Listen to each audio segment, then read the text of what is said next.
working on gardening this year, and in addition to keeping a gardening notebook, I thought it would be fun to press some leaves and flowers from plants that are in my garden when they're at their peak, so that I'm able to preserve what I grew, what I took care of.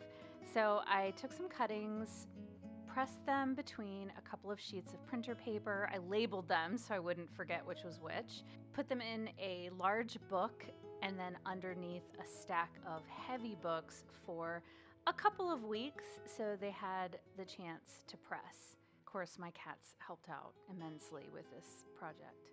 So once a couple weeks passed, I pulled all of the cuttings out, put them in the gardening notebook with matte medium by Liquitex. I just used it as a decoupage medium, putting some of the medium on the page and then pressing the leaves or flowers in place and then putting a bit more of the medium over in order to preserve them.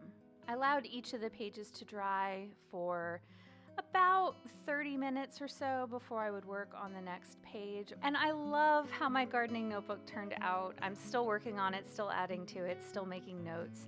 But here is a little tour of what I have added so far.